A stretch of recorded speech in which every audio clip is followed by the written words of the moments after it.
The fluorescent lights in the Riverside Community Health Center buzzed like angry wasps as I sat between a teenage mother bouncing a feverish baby and an elderly gentleman whose rattling cough echoed through the cramped waiting room. My hands, manicured just yesterday at the spa downtown, gripped the plastic chair arms while my daughter-in-law Vanessa scrolled through her phone across the room, occasionally glancing up to offer what she probably thought was an encouraging smile. Before we jump back in, tell us where you're tuning in from, and if this story touches you, make sure you're subscribed, because tomorrow I've saved something extra special for you. She had no idea that the woman she'd just patronizingly deposited in this understaffed clinic could write a check that would fund this entire facility for the next decade. What she didn't know, as she sat there smugly congratulating herself on teaching me about realistic healthcare expectations, was that Harrison Medical Center, the gleaming complex just 8 blocks away, bore my family's name because we had built it from the ground up with a $40 million donation. But Vanessa Chen Harrison was about to learn that humiliating someone requires you to actually understand who they are first, and she had catastrophically misjudged the woman she thought she could erase. My name is Opal Harrison, and 6 months ago, I thought I knew my place in this world. I was 71 years old, the widow of Robert Harrison, and together we had built something that mattered in Denver, Colorado. Our family had started with nothing, 2 kids from working-class families who met in a community college business class and decided to dream bigger than anyone expected us to. Robert had been the dreamer. I had been the strategist. While he saw possibilities in empty lots and abandoned buildings, I saw the numbers, the financing, the political connections we'd need to make those dreams reality. We started with a single, duplex renovation project in 1974, using every penny of our savings and working nights and weekends while I taught elementary school, and he worked construction. By the time Robert passed away 3 years ago, we owned more than 200 properties across the Denver metro area, had developed 4 major shopping centers, and had quietly become one of the largest donors to healthcare and education initiatives in Colorado. We weren't flashy about our wealth. We weren't society page regulars, but we were substantial. The kind of substantial that meant when we called the mayor's office, the mayor took the call personally. I lived in Cherry Hills Village, in a house that Robert and I had designed ourselves on 5 acres of land that looked out toward the front range of the Rocky Mountains. It wasn't ostentatious, just beautifully crafted, with floor-to-ceiling windows that caught the sunrise, and a kitchen where I still cooked dinner every night, even though I was cooking for one now. The house held 43 years of memories, and I wasn't ready to let go of any of them. Our children had scattered as successful adults do. Sarah lived in Boston, where she ran a nonprofit focused on literacy programs in underserved communities. David had settled in Portland, building custom furniture that sold to collectors across the country. And then there was my baby, Michael, who had stayed in Denver to help manage our family's real estate portfolio and charitable foundation. Michael was 36, gentle-hearted like his father, but with a steel core that reminded me of myself. He had inherited Robert's ability to see potential in places others overlooked, but he'd also learned my patience for the long game, my understanding that real change happened slowly and quietly. When he told me he was marrying Vanessa Chen, a marketing director he'd met at a sustainable development conference, I was thrilled. Vanessa was impressive on paper. MBA from Northwestern, 10 years of experience in corporate strategy, a portfolio of successful campaigns for environmentally conscious brands. She was beautiful, articulate, and seemed to share Michael's passion for using business to create positive change. At their engagement party, she had given a speech about how excited she was to join a family that understood the responsibility that came with success. The wedding had been elegant, held at the Denver Botanic Gardens with mountain views and sustainable everything, from the locally sourced flowers to the carbon-neutral catering. Vanessa had worn her great-grandmother's silk dress, altered to fit her perfectly, and Michael had cried when she walked down the aisle. I remember thinking that Robert would have loved seeing our son so happy, so clearly partnered with someone, who shared his values. I had given them a substantial wedding gift, a restored Victorian house in the Highland neighborhood that they had admired during their engagement. It needed updates, but I thought they'd enjoy making it their own, turning it into the kind of home where they could eventually raise children and build the life they talked about wanting. For the first 18 months of their marriage, everything seemed perfect. Vanessa was charming at family dinners, always asking thoughtful questions about the foundation's work and offering insights from her marketing background. She sent handwritten thank you notes for every gift, remembered important dates, and seemed genuinely interested in learning about our family's history and values. Michael glowed with happiness, and I felt that deep satisfaction that comes from watching your child build something beautiful. They talked about travel plans, about eventually starting a family, about the projects they wanted to take on together. Through the foundation. Vanessa even suggested some innovative approaches to our charitable giving that I found intriguing. But wealth, I learned, has a way of changing people's perspectives in ways you don't expect. Vanessa had grown up solidly middle class in Sacramento, the daughter of 2 accountants who had saved carefully and lived modestly. She was smart, ambitious, and had earned everything she'd achieved through talent and hard work. I respected that about her tremendously. What I didn't anticipate was how quickly she would begin to see our family's resources not as a responsibility to be stewarded, but as assets to be optimized. The shift started subtly, during casual conversations about the foundation's annual budget or the maintenance costs on our various properties. About 2 years into their marriage, Vanessa began making observations about our spending patterns. She'd mention how much we allocated to administrative costs for the foundation, or wonder aloud whether we really needed to maintain the house in Vale that we rarely used anymore. At first, I appreciated her business perspective. She had fresh eyes and valuable experience in efficiency optimization, but gradually, her suggestions became more pointed and personal. She questioned whether I really needed the housekeeper who came twice a week, or whether it made financial sense for me to travel first class when visiting Sarah and David. She started referring to my charitable contributions as capital outflow, and suggested that perhaps we should be more strategic about preserving assets for future generations. Michael, caught between his wife and his mother, tried to navigate these conversations diplomatically. He'd gently redirect when Vanessa's comments became too aggressive, or he'd remind her that our family's philanthropic mission was central to who we were. But I could see the strain it was putting on him, the way he'd grow quiet when these discussions started. The real turning point came during a dinner last winter. We were discussing the Foundation's annual scholarship program, which provided full college funding for 30 students from low-income families each year. It was one of my favorite programs, something Robert and I had started after realizing that our own success would never have been possible without the community college that had given us our start. Vanessa had been unusually quiet throughout the meal, picking at her salmon while Michael and I talked about the scholarship recipients and their achievements. Finally, she set down her fork and looked at me with an expression I hadn't seen before, something calculating and cold. "Opal," she said, her voice carrying a tone of patient reasonableness that somehow felt more insulting than outright hostility. "Don't you think it's time we had a serious conversation about the Foundation's scope?" I felt something tighten in my chest. "What do you mean?" "Well, the overhead costs alone are staggering.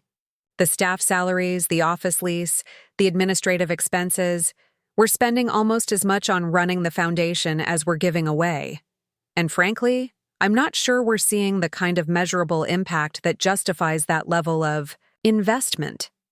Michael shifted uncomfortably. "Vanessa, we've talked about this. The scholarship program alone has helped hundreds of kids over the years." "But at what cost?" she pressed, turning to him with the kind of intensity I recognized from her professional presentations. Preparing and narrating this story took us a lot of time, so if you are enjoying it, subscribe to our channel. It means a lot to us. Now back to the story. "We could be doing so much more with that money if we invested it properly, built wealth that could benefit not just current causes but future generations. Your mother is essentially burning through your inheritance on feel-good projects that don't have any lasting impact. The words hit me like a physical blow. Not just the criticism of the foundation's work, but the casual way she'd dismissed decades of careful philanthropy as feel-good projects. The assumption that the money I was donating was somehow rightfully theirs to inherit. The implication that I was too naive or sentimental to manage resources effectively. I excused myself from dinner that night without making a scene. I kissed Michael goodbye, thanked Vanessa for her perspective, and drove home to my empty house with its mountain views and memories. But something fundamental had shifted. For the first time since Robert's death, I felt truly alone. Over the following weeks, Vanessa's campaign intensified. She began scheduling regular meetings with Michael to discuss our family's financial future. She researched other family foundations and came armed with statistics about operational efficiency and return on investment. She suggested that perhaps I was becoming too emotionally attached to programs that weren't producing measurable results. Most troubling of all, she began hinting that maybe I was getting too old to handle such complex financial decisions effectively. She'd make comments about how overwhelming the foundation's operations must be for someone my age, how stressful it must be to manage so many moving pieces. She painted herself as the voice of reason, the one with the business acumen to modernize our approach. Michael, to his credit, pushed back against her suggestions, but I could see the toll it was taking on their marriage. They'd arrive at family gatherings looking tense, and their conversations had taken on the careful politeness of people navigating a minefield. Vanessa's smiles became more forced, and Michael seemed to be carrying the weight of trying to keep everyone happy. I found myself second-guessing decisions I'd made confidently for decades. When I approved funding for a new community garden project, I wondered if Vanessa was right about the limited impact. When I planned my annual trip to visit David in Portland, I caught myself calculating the cost and feeling guilty about it. She was undermining my confidence systematically, making me question not just my choices, but my competence. The foundation's staff began to notice the tension as well. My assistant, Margaret, mentioned that Vanessa had been calling with questions about our budget allocations and asking for detailed reports on program outcomes. Our program director, James, told me that Vanessa had suggested during a coffee meeting that perhaps it was time for the foundation to evolve with current best practices and reduce its operational scope. I realized that Vanessa wasn't just offering business advice. She was building a case. She was systematically documenting what she saw as my financial mismanagement while positioning herself as the rational alternative. She was preparing to argue that the family would be better served with her overseeing our resources. But I had underestimated the depth of her ambition. What I initially thought was about optimizing our charitable giving was actually about something much more fundamental. Vanessa didn't just want to influence our foundation's direction. She wanted to control me. She wanted to transform me from family matriarch to managed dependent, someone whose needs were met but whose authority was transferred to the next generation. The morning she announced she was taking me to the clinic, I had been dealing with what seemed like a minor health concern. I'd been experiencing some dizziness and mild fatigue, nothing alarming, but enough to mention during our weekly coffee meeting. When I brought it up, Vanessa's eyes brightened with something I couldn't immediately identify. "Oh, Opal," she said, reaching across the table to cover my hand with hers in a gesture that felt more strategic than caring. "You absolutely cannot ignore symptoms like that at your age. We need to get you checked out right away." I suggested calling Dr. Peterson, my longtime physician who practiced at Presbyterian St. Joseph Hospital. I'd been seeing him for over 15 years, and he knew my medical history thoroughly, but Vanessa shook her head with gentle firmness. "Dr. Peterson charges a fortune for basic consultations. These symptoms don't sound like anything that requires an expensive specialist. I know exactly where we should take you for proper care. That won't break the bank." That's how I found myself sitting in the Riverside Community Health Center, watching my daughter-in-law perform her greatest role yet, that of the financially responsible caregiver who was teaching an elderly woman about living within realistic means. She spoke to the staff about being practical, about not wasting money on expensive private doctors when community resources were available for people in our situation. What she didn't understand was that this wasn't just about healthcare. This was a declaration. She was showing me who she thought I had become, the position she believed I now occupied in the family hierarchy. In her mind, I was no longer Opal Harrison, successful businesswoman and philanthropist. I was just another aging relative whose medical expenses needed to be managed efficiently. As we waited in that crowded clinic, surrounded by people who genuinely needed free healthcare services, I felt something I hadn't experienced since those early days when Robert and I were building our first properties. I felt underestimated, not by the market or by competitors, but by someone who was supposed to be family. But Vanessa had made a critical error in judgment. She had confused having access to money with understanding how power actually worked. She had confused being married into wealth with being wise about wielding it. And as I sat in that plastic chair, listening to her explain to the reception staff that we needed to be very careful about costs, I realized that this humiliation was going to become her education. She thought she was putting me in my place. Instead, she was about to discover that some places are far more dangerous than they appear, and some women are much more formidable than their age might suggest. The intake process at Riverside Community Health Center moved with the efficiency of a system designed to handle high volume and low resources. A weary-looking nurse called my name after nearly an hour of waiting, and I followed her down a hallway, lined with motivational posters about preventive care and community health resources. Vanessa walked beside me, maintaining her performance as the concerned daughter-in-law managing her elderly relative's medical needs. She had perfected a tone, a voice that managed to sound both caring and martyred, as if she was sacrificing her valuable time to ensure I received appropriate care. "She's been having these dizzy spells," Vanessa explained to the nurse before I could speak for myself. "And she's been more tired than usual. At her age, we're concerned it might be something serious that needs monitoring." The nurse, whose name tag read Carmen, looked between us with the practiced neutrality of someone who'd seen every possible family dynamic play out in these corridors. "Mrs. Harrison, can you tell me about your symptoms in your own words?"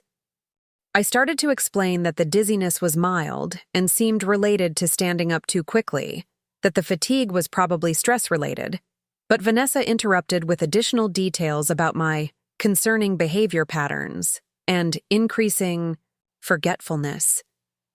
She painted a picture of cognitive decline that was both subtle and devastating. Carmen's expression remained professional, but I caught the slight tightening around her eyes.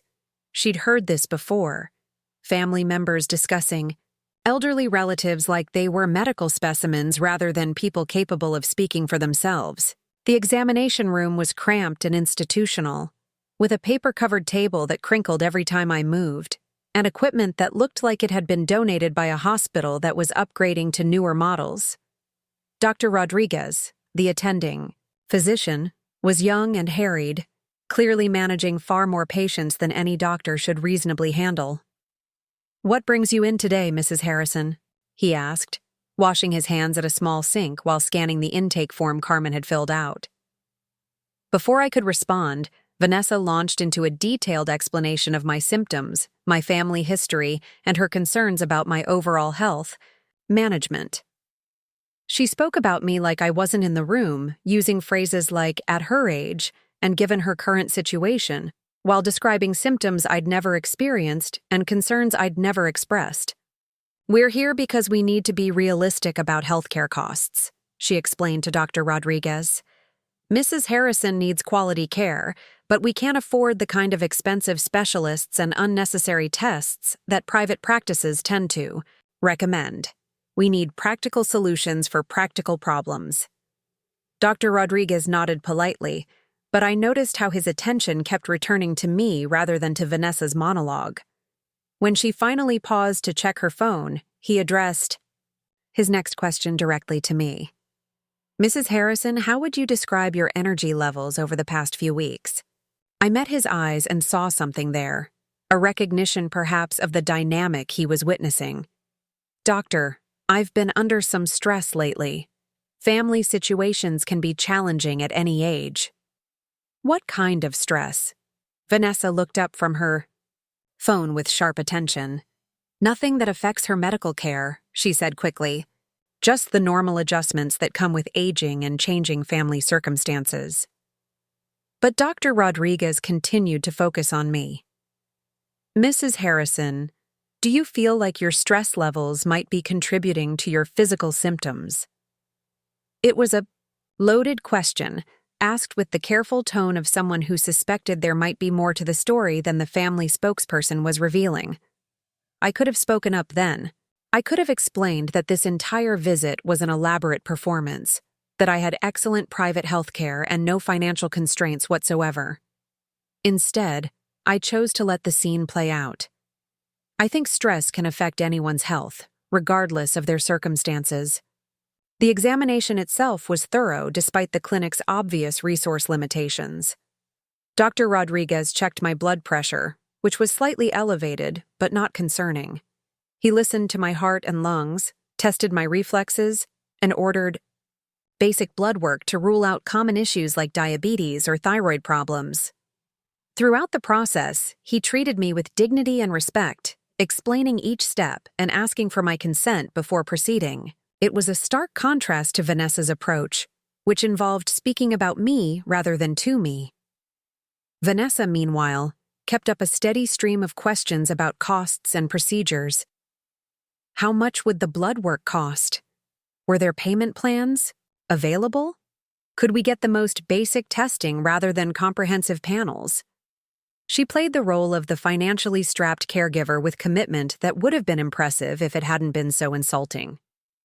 The good news, Dr. Rodriguez said as he completed the examination, is that I don't see anything immediately concerning. Your symptoms are consistent with stress and possibly mild dehydration. I'd recommend increasing your fluid intake, ensuring you're getting adequate rest, and perhaps finding ways to manage whatever stress factors you're dealing with. What about follow-up care? Vanessa asked. How often will she need to come back? What should we budget for ongoing medical expenses? Dr. Rodriguez glanced at me again, that same careful look I'd seen earlier. Mrs. Harrison, do you have questions about managing your symptoms? Doctor, I said, how long have you been working here at the clinic? The question seemed to surprise him. About 18 months. I finished my residency at University of Colorado and wanted to do community medicine before potentially moving into private practice. And you find the work fulfilling? His expression softened into the first genuine smile I'd seen from him. I do. It's challenging, definitely, but there's something meaningful about providing care for people who might not otherwise have access to medical services. People who really need advocates in the healthcare system. That's admirable, I said. The community is fortunate to have physicians who choose service over profit. Vanessa shifted impatiently. Opal, we should let Dr. Rodriguez get to his other patients. I'm sure he has a full schedule. But Dr. Rodriguez didn't seem eager to end our conversation. Mrs. Harrison, can I ask what you did before retirement? I worked in real estate development and philanthropy. Healthcare access has always been one of my particular interests. That must have been rewarding work. It has been, still is actually. I'm not fully retired. Vanessa's phone buzzed insistently, and she checked it with obvious irritation. We really need to go. Michael is expecting us for lunch, and we don't want to keep him waiting. Doctor, Rodriguez handed me a discharge sheet with instructions for my blood work and smiled warmly. It was a pleasure meeting you, Mrs. Harrison. Please take care of yourself, and don't hesitate to come back if your symptoms worsen, or if you have any concerns. As we left the clinic, Vanessa maintained her commentary about the efficiency of community health care and how much money we'd saved by choosing practical options over expensive private medicine. She seemed energized by what she clearly viewed as a successful lesson in fiscal responsibility and realistic expectations. "See how smoothly that went?" she said, as we settled back into my Mercedes sedan, which she'd been driving since picking me up that morning. Dr. Rodriguez was perfectly competent, and the entire visit cost almost nothing. There's really no reason to waste money on expensive specialists when basic care is all that's necessary. I fastened my seatbelt and looked out the window as she started the car. We drove past Harrison Medical Center, its impressive campus and state-of-the-art facilities standing in stark contrast to the clinic we'd just left. The bronze plaque near the main entrance, dedicated to Robert's memory and our family's commitment to healthcare access, caught the afternoon sunlight. "Vanessa," I said quietly, "what do you know about that medical center?" She glanced at the building with mild interest. "Harrison Medical Center? It's one of the more expensive hospital systems in Denver. Definitely not somewhere we'd want to end up if there was a medical emergency. The bills would be crushing." I nodded thoughtfully. Yes, I imagine they would be quite substantial. She didn't notice the small smile that crossed my face as we continued toward the Highland neighborhood and the Victorian house I'd given them, where Michael was waiting for us to return from our educational excursion into practical healthcare management. Vanessa had achieved her objective. She'd demonstrated exactly how she viewed my worth, my place in the family structure, my entitlement to dignity and quality care. She'd made her position unmistakably clear. I was now a financial liability to be managed rather than a family matriarch to be respected. What she hadn't realized was that I'd been conducting my own assessment. I'd wanted to see how completely she'd commit to this narrative of me as a diminished elderly woman who needed to accept charity care and reduced expectations. And she'd surpassed even my most pessimistic predictions. As we pulled into their driveway, I could see Michael through the front window, probably wondering how our morning had gone and trusting that his wife had taken good care of his mother. He had no idea that she'd used the opportunity to stage such an elaborate demonstration of contempt. But that trust, I realized, was about to become Vanessa's biggest vulnerability. Because while she'd been busy proving how little I was worth, she'd forgotten one crucial detail about the woman she was trying to diminish. I hadn't built our family's success by accepting other people's assessments of my value. I'd built it by understanding exactly what I was worth and making sure the world acknowledged it accordingly. And Vanessa Chen Harrison was about to receive a very expensive education in the difference between having money and understanding power. Lunch at Michael and Vanessa's house should have been a pleasant family gathering, but the atmosphere felt charged with undercurrents I was only beginning to understand. Michael had prepared his famous herb-crusted chicken, a recipe he'd learned from his father, and the dining room table was set with the wedding china I'd given them, delicate Limoges pieces that had belonged to my grandmother. Vanessa launched immediately into a detailed account of our morning at the clinic, describing the experience like she was reporting on a successful business negotiation. She praised the efficiency of the community healthcare system, emphasized how much money we'd saved by choosing practical options, and made several pointed comments about how important it was for people to live within their means, regardless of their age or previous circumstances. Dr. Rodriguez was absolutely competent, she told Michael, cutting her chicken into precise, small pieces. There's really no difference in quality between community medicine and those overpriced private practices. Opal got exactly the care she needed without any unnecessary expenses. Michael listened with the expression of someone trying to process information that didn't quite align with his understanding of the world. He kept glancing at me, clearly expecting me to contribute to the conversation, but I remained largely silent, eating my lunch and observing the performance Vanessa was giving. "How are you feeling, Mom?" he asked directly. "Did Dr. Rodriguez give you any specific recommendations?" "He suggested stress management," I said simply. "He seemed to think my symptoms might be related to recent changes in my life circumstances." Vanessa's fork paused halfway to her mouth. Well, adjusting to new realities can be challenging at any age. The important thing is that we're being proactive about healthcare while remaining financially responsible. New realities? Michael asked, his voice carrying a note of confusion. What new realities? I watched Vanessa's face carefully as she decided how to respond. She'd been building this narrative of my decline and financial limitations for months. But she'd been doing it gradually, in private conversations and subtle implications.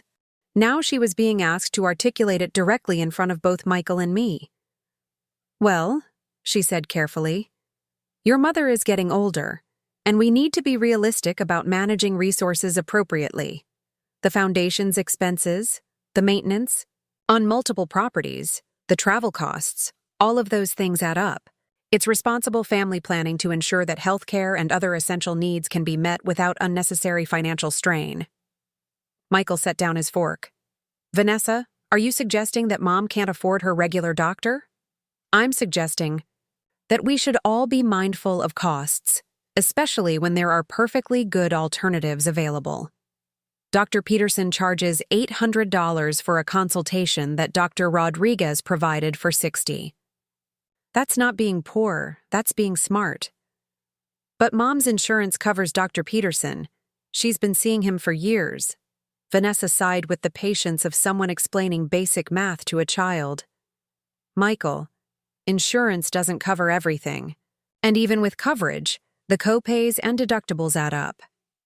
Plus, we need to think long-term about healthcare costs as your mother ages. Community resources exist for a reason. I continued eating my lunch, watching my son process this information.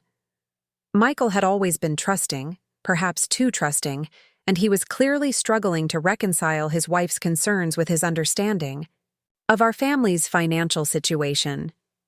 He knew we were comfortable, but he'd never been involved in the day-to-day management of our investments or the foundation's operations. I guess I don't understand why cost is suddenly a concern, he said, slowly. The foundation's endowment is substantial, and Mom's personal investments have always been solid. Endowments and investments aren't the same as liquid assets, Vanessa replied smoothly. And just because money exists doesn't mean it should be spent carelessly. Your mother has been very generous with charitable giving over the years, but generosity needs to be balanced with practical planning for the future. She was good at this, I had to admit. She was reframing fiscal responsibility as a virtue while making my charitable giving sound like reckless spending. She was positioning herself as the voice of reason while making Michael question his own understanding of our financial security. Besides, she continued, the clinic visit went perfectly well. Your mother received excellent care from a qualified physician in a clean, professional environment. There's no reason to assume that expensive automatically means better. Michael looked at me again. Mom, how did you feel about the clinic? Were you comfortable with the care you received? It was a direct question that deserved a direct answer. But I found myself curious about how far Vanessa would push this narrative if I didn't immediately contradict it. Dr. Rodriguez was very professional, I said truthfully. The clinic serves an important purpose in the community. See? Vanessa said, her voice brightening with what sounded like relief. Sometimes we make assumptions about what we need, based on habit, rather than actual requirements. This was a good learning experience for all of us. After lunch, Michael walked me to my car while Vanessa cleared the dishes. It was the first time we'd been alone all day, and I could see the questions in his eyes.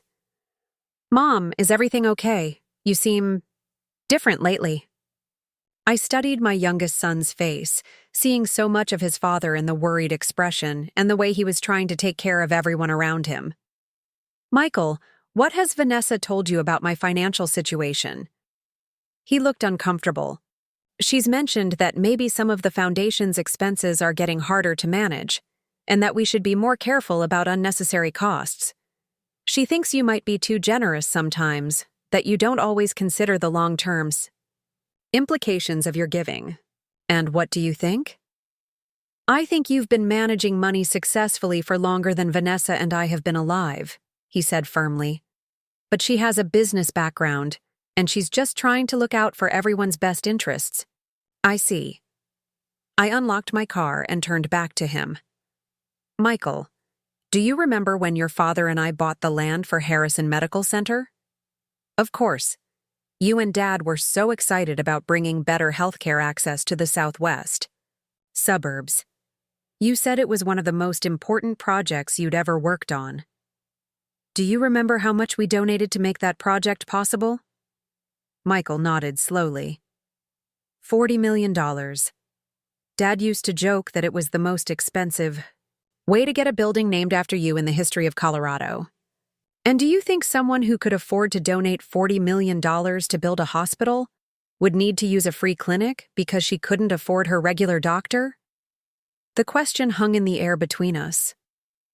I watched as understanding began to dawn in Michael's eyes, followed immediately by confusion, and then something that looked like anger. Mom, what's going on? I think that's a question you should ask your wife, I said gently. But before you do, you might want to consider what kind of answer would make sense of this morning's events. I drove home through the familiar streets of Cherry Hills Village, past the horse properties and custom homes where I'd lived for nearly 4 decades. The autumn light was beginning to fade, casting long shadows across the mountains that reminded me of countless evenings when Robert and I had sat on our back deck planning our next project or discussing the foundation's work. But for the first time since his death, I felt truly alone in that house. Not because I missed him, though I did, but because I was beginning to understand the scope of what Vanessa was attempting. This wasn't just about reducing healthcare costs or optimizing charitable giving. This was a systematic campaign to undermine my autonomy and transfer control of our family's resources to the next generation. That evening, I did something I hadn't done in months. I called my attorney, Patricia Hawkins, at her home number. Patricia had been handling our family's legal affairs for over 20 years, and she'd helped me navigate the complex process of restructuring our holdings after Robert's death. Opal, she said, sounding pleased to hear from me. How are you doing? It's been too quiet on your end lately. Patricia, I need to ask you some questions about the foundation's structure and my personal assets, specifically about what kinds of safeguards we have in place. There was a pause. Safeguards against what?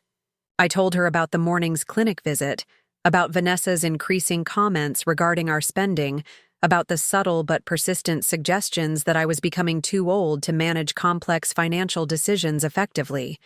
Patricia listened, without interrupting, occasionally asking clarifying questions that told me she was taking notes. Opal, she said when I finished, are you concerned that someone is trying to have you declared incompetent? The word hung heavy between us. Incompetent. It was the legal term for what Vanessa was building toward, the ultimate goal of her campaign to document my supposed financial mismanagement and cognitive decline. I think someone is building a case, I said carefully.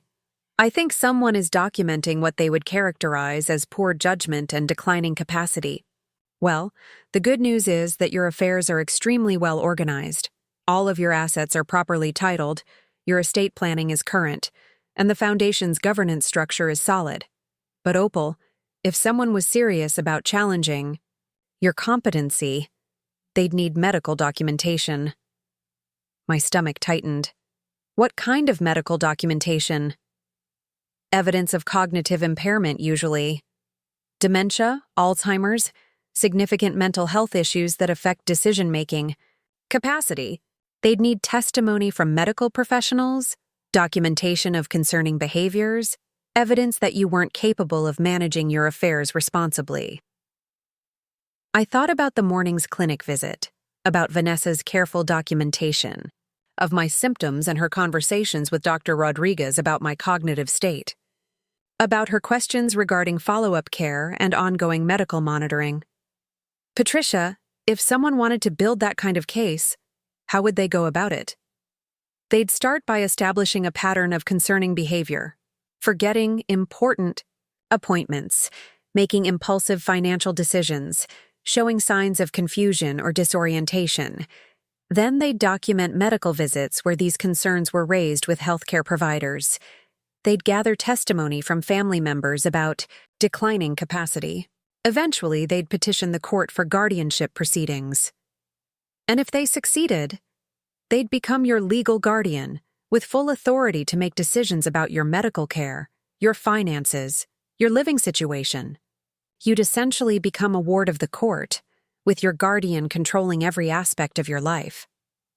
I sat in my kitchen, looking out at the mountains that had witnessed 40 years of my life with Robert, and felt something cold settle in my chest. Vanessa wasn't just trying to control the foundation's spending or optimize our family's resources. She was attempting to take control of me entirely. Patricia, I want you to do something for me. I want you to arrange for a comprehensive medical and cognitive evaluation with the best specialists in Denver. I want documentation that establishes my complete mental competency, and I want it done immediately. Opal, that's not a bad idea, but can I ask what you're planning? I'm planning to make sure that anyone who wants to question my capacity has to deal with ironclad evidence to the contrary. And then, I'm planning to have a very serious conversation with my family about respect, assumptions, and the difference between being generous and being naive. Over the next week, Patricia arranged for me to undergo extensive testing with Dr. Elizabeth Morrison, a neuropsychologist at National Jewish Health who specialized in cognitive assessments for older adults. The evaluation included memory tests, problem-solving exercises, psychological assessments, and detailed medical examinations. Dr. Morrison was thorough and professional, putting me through 2 full days of testing that evaluated everything from short-term memory to executive function to emotional stability. When the results came back, she scheduled a consultation to review her findings. "Mrs. Harrison," she said, settling behind her desk with a thick folder of test results, "I have to say, your cognitive function is remarkable for someone of any age, but particularly for someone in their 70s. Your memory, reasoning ability, and problem-solving skills all test well above average. There's absolutely no indication of any cognitive impairment or declining mental capacity. So if someone were to suggest that I was becoming incompetent to manage my own affairs..." Dr. Morrison smiled. "I'd be happy to testify that such suggestions have no basis in medical fact. You're sharper than most people half your age." I had Patricia file the evaluation results with the court as a preemptive measure, establishing a clear record of my mental competency that would be difficult for anyone to challenge. Then I asked her to conduct a quiet audit of all my accounts, investments, and foundation activities to ensure that everything was properly documented and legally protected. "You're being very thorough," Patricia observed as we reviewed the audit. Results in her office the following week. "I'm being careful," I corrected. "There's a difference between paranoia and preparation." The audit revealed exactly what I expected. Decades of careful financial management, conservative investments that had grown steadily over time, and charitable giving that was both generous and strategically planned. There was no evidence of poor judgment, impulsive spending, or declining capacity. Just the methodical wealth management of someone who understood money and used it purposefully. But the audit also revealed something else, something that made my blood run cold when Patricia pointed it out. Over the past 6 months, someone had been making inquiries about my financial accounts. Credit reports had been pulled, investment balances had been verified, and detailed information about the foundation's operations had been requested. "Who has access to this kind of information?" I asked. "Family members can request some of it, especially if they're listed as emergency contacts or potential beneficiaries.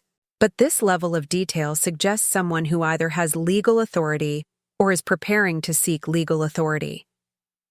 I thought about Michael's role in helping manage some of the foundation's day-to-day operations, about the access he'd need to fulfill those responsibilities. about how easy it would be for a spouse to use that access to gather information for other purposes. Patricia, I want you to change all of my account access codes and security protocols immediately. Remove Michael from any accounts where he has authorization, and ensure that I'm the only person who can access my financial information. Opal, that's going to create some complications with the Foundation's operations. Then we'll find new ways to handle those operations. But I will not have my financial privacy compromised while someone builds a case against my competency. That afternoon, I drove to Harrison Medical Center for the first time since Robert's memorial service. The building stood as impressive as ever, its modern architecture and beautifully landscaped grounds representing everything we'd hoped to achieve when we'd committed to funding its construction. I walked through the main lobby, past the bronze plaque that bore Robert's name and our family's dedication to community health care, past the gift shop and the cafe where volunteers served coffee to anxious families, up to the administrative offices on the 4th floor, where I asked to speak with the chief executive officer. Dr. Jennifer Walsh had been running Harrison Medical Center for 3 years, and she knew our family's history with the institution. She greeted me warmly in her office, which had windows overlooking the surgical pavilion we'd also helped fund. "Mrs. Harrison, it's wonderful to see you. How can I help you today?" "Jennifer, I want to ask you about something. If someone brought an elderly family member to the emergency department here, claiming they couldn't afford the cost of treatment, what would happen?" Dr. Walsh looked puzzled. "Well, we'd treat them regardless of their ability to pay. We have charity care programs and payment assistance for people who need it. No one gets turned away because of financial constraints. But if the family member insisted that cost was a primary concern, if they specifically requested the most basic, least expensive care possible, we'd provide appropriate medical care based on the patient's needs, not based on what the family thought they could afford. If someone needed specialist consultation or advanced testing, we'd provide that regardless of the family's financial situation." I nodded.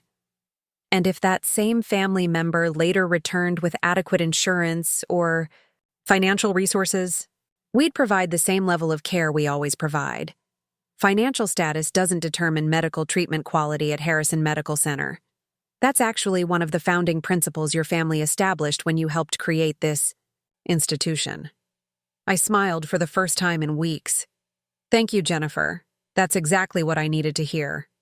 Driving home that evening, I finally understood what Vanessa was attempting and why she'd chosen the specific approach she was using.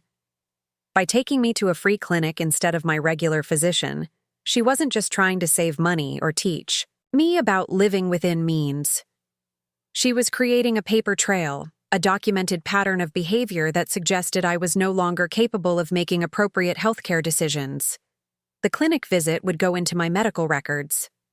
Dr. Rodriguez's notes would reflect that I'd been brought in by a family member who was concerned about my cognitive state and my ability to manage my own care. Future healthcare providers would see that pattern and might give more weight to family members' concerns about my capacity. It was brilliant in its subtlety and terrifying in its implications. Vanessa wasn't just trying to control my money. She was trying to control my entire life by systematically undermining my legal and medical autonomy. But she had made one crucial miscalculation. She had assumed that I would passively accept her assessment of my limitations, that I would gradually internalize her narrative about my declining capacity and diminished worth. She had assumed that I would go quietly into the diminished role she'd prepared for me. Instead, she had awakened something in me that had been dormant since Robert's death. Not anger, though there was certainly that. Not just determination, though I felt that too.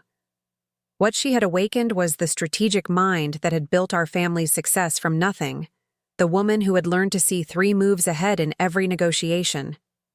Vanessa Chen Harrison was about to discover that humiliating someone requires you to actually understand who they are first, and she had catastrophically misjudged the woman she thought she could erase. The following Monday morning, I called Michael and asked him to meet me for lunch at the Cherry Creek Country Club. where our family had been members for over 30 years. It was a place where Robert and I had celebrated business successes and planned philanthropic projects, where Michael had learned to play golf and where we'd hosted countless fundraising events for the foundation. Michael arrived looking anxious, which told me that he'd probably spent the weekend having difficult conversations with his wife about our previous week's discussion.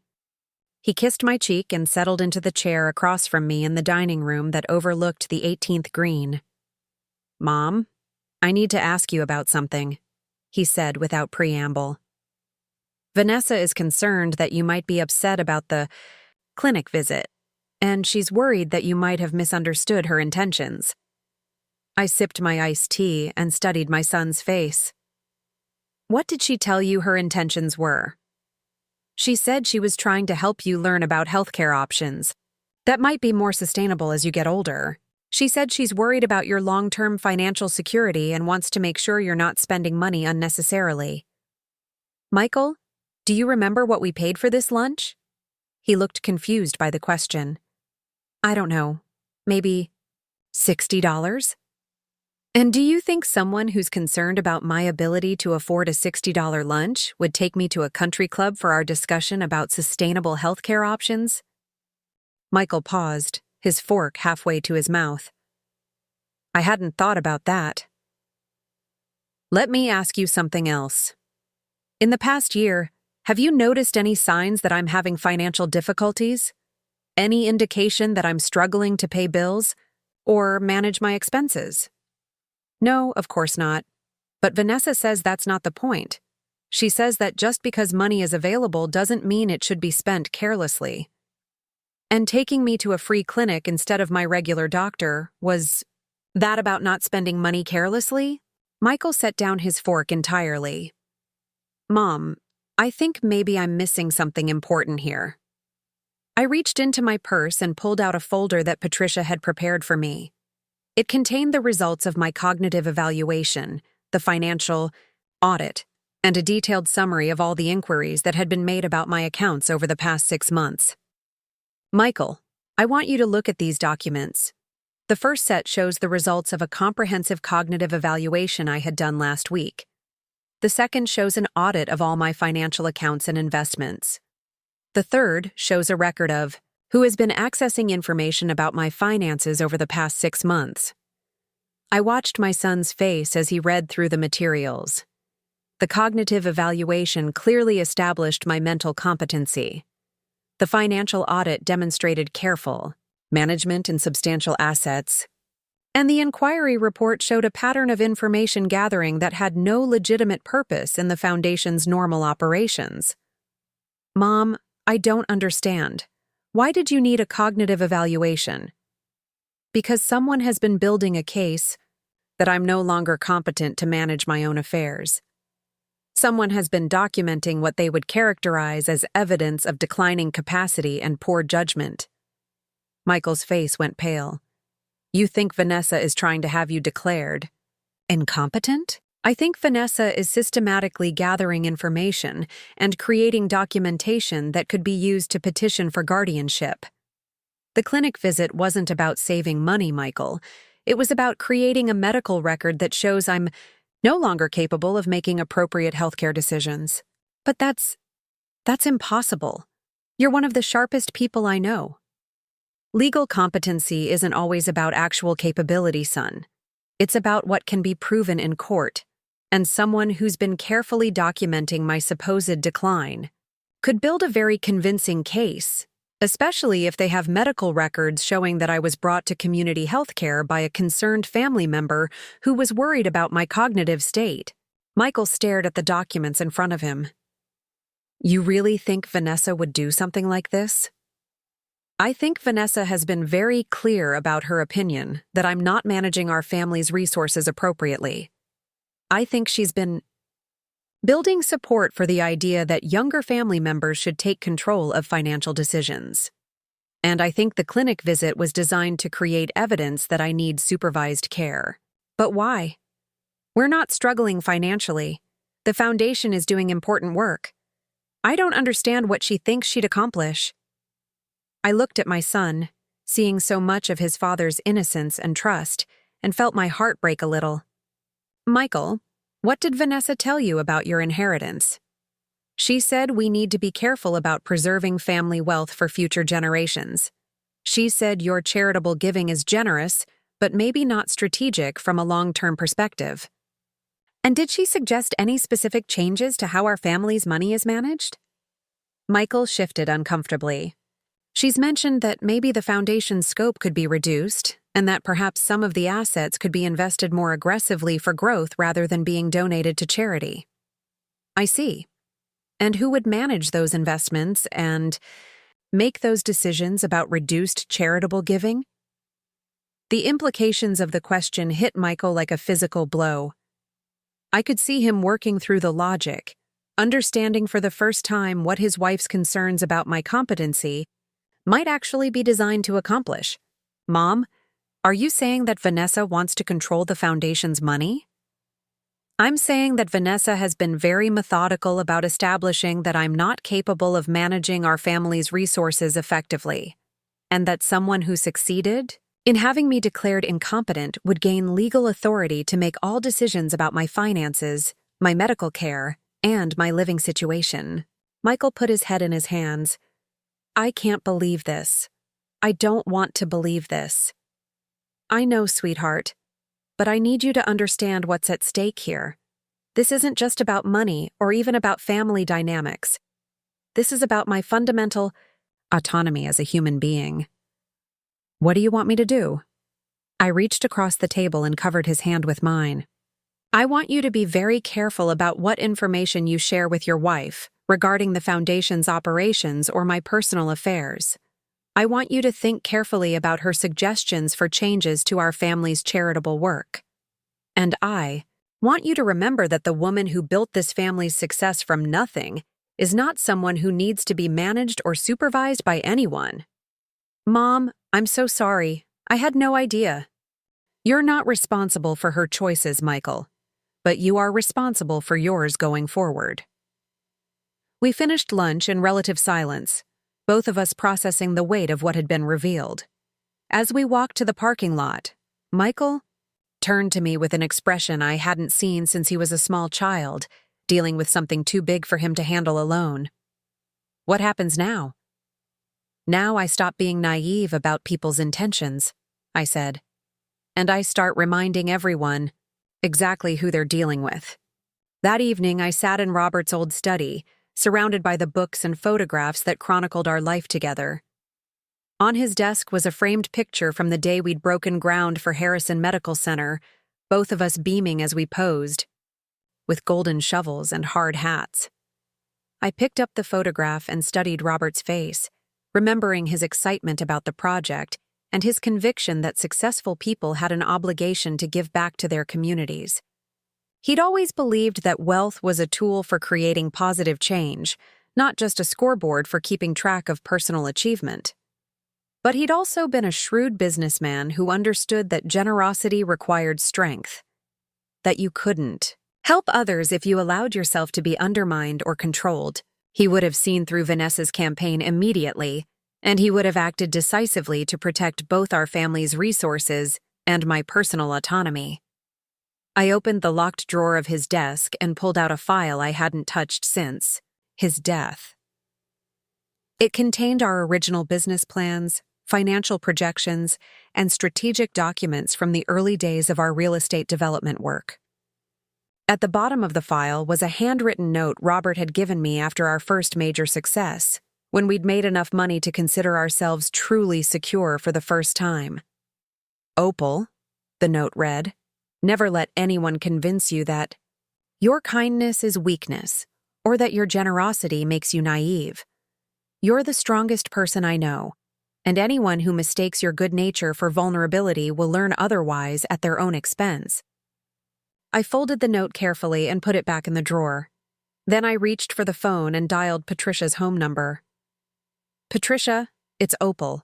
I need you to prepare some documents for me. I want to restructure the foundation's governance to ensure that I maintain complete control over all decisions. I want to update my estate planning to include specific protections against challenges to my competency. and I want you to research the legal requirements for removing someone from any current or future roles in managing family assets. Opal, are you sure you want to take such aggressive action? Maybe there's a way to address this situation through family conversation.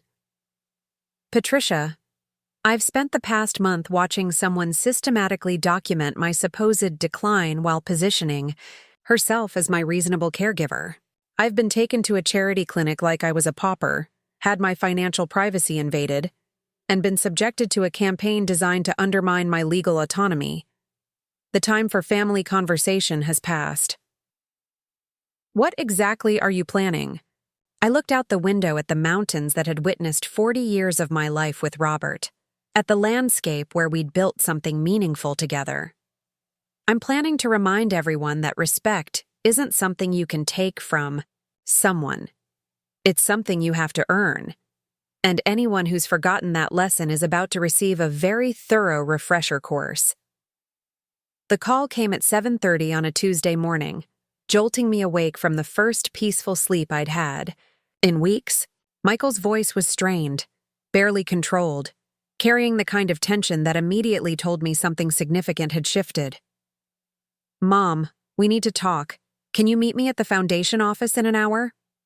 I dressed quickly and drove through the early morning traffic to downtown Denver, where our family foundation occupied the top floor of a building Robert and I had purchased in the 1990s.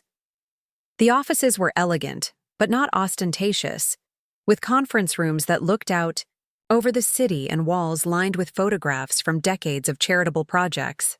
Michael was waiting for me in my office, sitting in the chair across from my desk with a manila folder in his lap and an expression I'd never seen before. He looked like he'd aged years overnight, his usually neat appearance disheveled and his eyes rimmed with red. "I confronted Vanessa last night," he said without preamble, "about everything you showed me at lunch yesterday. About the financial inquiries, about the clinic visit, about her concerns regarding your competency." I settled behind my desk and waited. Sometimes the most important conversations required patience, allowing the other person to find their way to the truth at their own pace. "She denied it at first," Michael continued, his voice hollow. "Said I was overreacting, that I was letting your paranoia affect my judgment. She said she'd only been trying to help, to ensure that our family's resources were being managed responsibly. As you got older." And then? Then I showed her the inquiry report, the one Patricia prepared showing all the access attempts to your financial accounts over the past 6 months. Michael's hands trembled slightly as he opened the folder. That's when everything changed. He pulled out a stack of printed documents, bank statements, and investment reports that I immediately recognized as belonging to my personal accounts. Not foundation business, not shared family assets, but my private financial information. "She had copies of everything, Mom. Your checking account balances, your investment portfolios, detailed records of every charitable donation you've made this year. She had a spreadsheet tracking your spending patterns and a timeline of what she called concerning financial decisions." I felt something cold settle in my stomach. Where did she get these documents? She'd been using my access codes to the Foundation's accounting systems to pull information about your personal finances. Apparently, she's been building this file for months, documenting every expense she considered excessive or inappropriate. Michael reached into the folder again and pulled out a thick document bound with a paper clip. She also had this. It's a draft petition for guardianship proceedings, already prepared with specific examples of your supposed cognitive decline and financial mismanagement. I took the document with steady hands, though my heart was racing. The petition was professionally written, clearly prepared with legal assistance, and devastating in its implications. It painted a picture of an elderly woman whose judgment had become compromised, whose charitable giving had become compulsive and uncontrolled, whose family was concerned about her ability to manage basic life decisions. The document cited my insistence on unnecessary medical expenses and referenced my recent need for family intervention to access appropriate healthcare services. It described my charitable giving as increasingly erratic and emotionally driven, and suggested that I was vulnerable to manipulation by organizations seeking donations. Most damaging of all, it included a detailed financial analysis showing that my charitable donations had increased substantially since Robert's death, framing my grief-driven generosity as evidence of declining mental capacity rather than a widow's desire to honor her husband's memory through continued philanthropy. "Michael," I said quietly, "how long has she been planning this?" "I think since before we got married." His voice cracked. "I found emails on her laptop dating back 2 years, messages to someone named David Chen, who I think is her brother. She was asking him about guardianship laws in Colorado, about what kind of evidence would be needed to establish incompetency." "What did the emails say?" "She called our family's charitable giving bleeding money and said she was working on a long-term strategy to redirect resources toward wealth preservation and growth. She wrote that you were emotionally unstable after Dad's death and that your decision-making had become increasingly questionable." Michael pulled out his phone and showed me screenshots of the email conversations. The messages were clinical in their calculation, discussing me like I was a problem to be solved rather than a family member to be respected. In one exchange, Vanessa had written, "The old woman is completely irrational about money. She gave away $3 million last year alone, plus all the operational costs for that ridiculous foundation. Michael is too sentimental to see it, but someone needs to step in before she bankrupts the family with her charity obsession." Her brother had responded with advice about building a paper trail, about documenting concerning behaviors, about the importance of medical evidence in competency proceedings. He'd recommended that she start with small interventions, like taking me to community health care instead of private physicians, to establish a pattern of family oversight. "Mom, I am so sorry," Michael said, tears streaming down his face. "I had no idea. I thought she was just being practical, trying to help with financial planning. I never imagined she was capable of something like this." I set the phone aside and looked at my youngest son, seeing the devastation in his eyes. This wasn't just about discovering his wife's betrayal. It was about realizing that his marriage was built on lies, that the woman he loved had been using him to gather information for an attack on his own mother. "What did you say to her when you found all of this?" "I told her she had to stop immediately, that she needed to delete all the files and abandon whatever plan she was pursuing. I said, if she ever did anything like this again, I'd leave her." "And how did she respond?" Michael's face hardened. "She said I was being naive, that someone had to protect the family's wealth from your irrational generosity. She said that you'd been making increasingly poor decisions since Dad died, and that it was only a matter of time before you gave away everything we'd worked for." She said, "We'd worked for?" Those were her exact words. Like she'd been part of building this family's success instead of someone who married into it 3 years ago. I stood and walked to the window that looked out over downtown Denver, the city where Robert and I had built our life together. In the distance, I could see the skyline that included buildings we'd developed, nonprofit facilities we'd funded, and the medical complex that bore our family's name. "Michael, I want you to understand something very important. This was never just about money or even about control. This was about erasing me as a person, reducing me to a legal ward whose decisions could be made by someone else. If Vanessa had succeeded with her guardianship petition, I would have lost the right to choose my own medical care, to live in my own home, to spend my own money, to continue the charitable work that gives my life meaning. I know. I understand that now." "Do you?" "Because this isn't something that can be fixed with an apology or a promise to do better. This was a systematic attempt to steal my autonomy, carried out by someone who was supposed to love and respect me as family." Michael was quiet for a long moment. "What do you want me to do?" "I want you to think very carefully about whether you can remain married to someone who would do this to your mother. And I want you to understand that regardless of what you decide about your marriage, Vanessa will never have access to our family's financial information again. That afternoon, I met with Patricia at her law office to review the guardianship petition Vanessa had prepared. Patricia read through the document with the methodical attention of someone who understood exactly how dangerous it could have been if filed. "Opal, this is actually quite sophisticated," she said, setting the papers aside. Whoever helped her prepare this understood the legal requirements very well. If she'd had supporting medical testimony and a few more documented incidents, this could have been successful. What would have happened if she'd filed it? You would have been served with legal papers requiring you to appear in court. A guardian ad litem would have been appointed to represent your interests, and you would have undergone court-ordered psychological and medical evaluations. If the judge found the evidence compelling, you could have been declared incapacitated and had a guardian appointed to make decisions on your behalf. And that guardian would have been Vanessa? Most likely. Spouses and adult children are typically given preference in guardianship appointments, especially when they're the ones who initiated the proceedings out of apparent concern for the incapacitated person's welfare. I thought about the life Vanessa had planned for me, the reduced existence where my choices would be filtered through her judgment, where my charitable giving would be curtailed, and my autonomy eliminated in the name of responsible family management. Patricia, I want you to take every possible legal action to ensure that Vanessa can never attempt something like this again. I want restraining orders.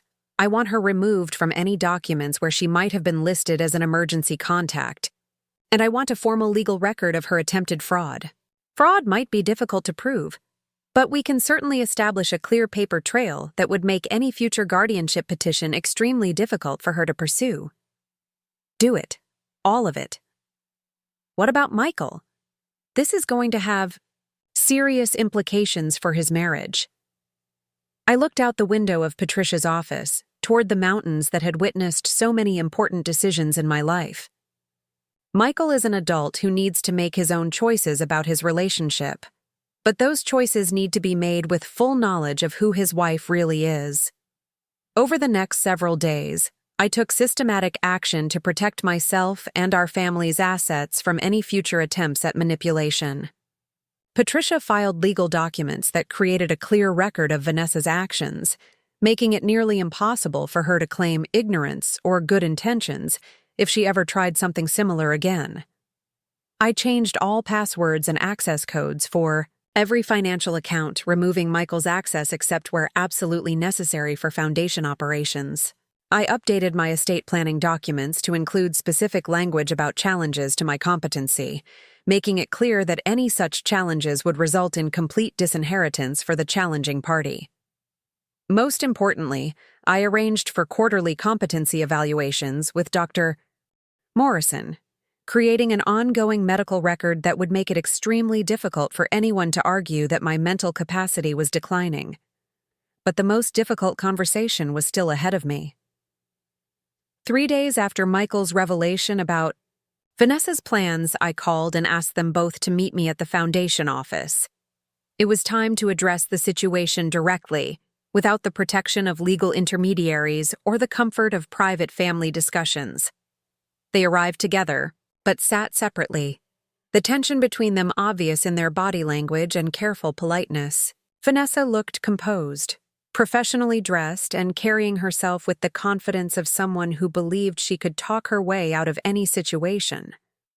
"Vanessa," I said, settling behind my desk with the folder containing copies of everything Michael had found, "I think we need to have an honest conversation about your plans for my future." She straightened in her chair, her expression shifting into the same reasonable, concerned tone she'd used at the clinic. "Opal, I think there's been a misunderstanding. I've only ever wanted what's best for the family, and I'm concerned that Michael may have misrepresented some private conversations we've had about financial planning." "You mean conversations like the ones where you discussed my charity obsession and my irrational generosity with your brother?" Her composure faltered slightly. "Those were private family discussions about ensuring long-term financial stability. Taken out of context, I'm sure they might sound harsh, but the intention was always to protect everyone's interests. I opened the folder and pulled out the draft guardianship petition. And this document? Was this also about protecting everyone's interests? Vanessa's face went pale as she recognized the papers. For the first time since I'd known her, she seemed genuinely speechless. This is a legal petition to have me declared mentally incompetent, I continued. It cites specific examples of my supposed cognitive decline, including the clinic visit you arranged. It requests that the court appoint a guardian to manage my medical care, my finances, and my living situation. Were you planning to protect my interests by taking away my right to make my own decisions? That document was just research. I was trying to understand what legal options might be available if your condition deteriorated significantly. My condition? What condition would that be? Vanessa glanced at Michael, who was staring at his hands and offering no support. Opal, you have to understand. Your behavior since Robert's death has been concerning. The excessive charitable giving, the emotional decision-making, the resistance to practical financial advice. These can be signs of age-related cognitive changes. I see. And taking me to a free clinic instead of my regular physician, was that also related to your concerns about my cognitive changes? That was about being fiscally responsible, about not wasting money on expensive health care when perfectly adequate alternatives were available. I pulled out another document from the folder, the report from Dr. Morrison's cognitive evaluation. This is the result of a comprehensive psychological and neurological assessment I had done last week.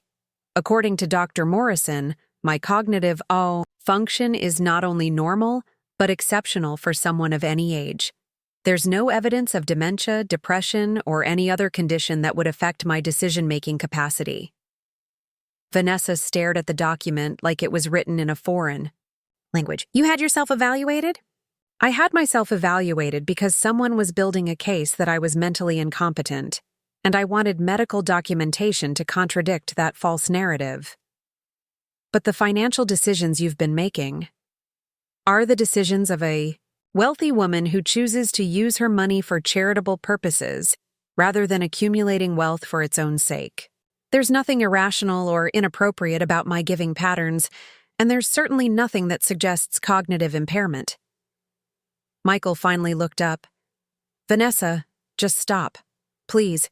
There's no explanation for what you did that makes it acceptable. But Vanessa wasn't ready to concede defeat. Michael, you don't understand the bigger picture here. Your mother has given away over $20 million since your father died. $20 million. That's money that could have secured our family's future for generations, and instead it's been donated to organizations that may or may not use it effectively. That money was mine to give, I said quietly. Every penny of it was earned through decades of hard work and careful investment. I don't owe anyone an explanation for how I choose to use my own resources. But it's not just your resources, is it? It's the family's legacy, the foundation Robert built, the wealth that should benefit his children and grandchildren. You're essentially stealing from future generations with your compulsive giving. The words hung in the air like a challenge.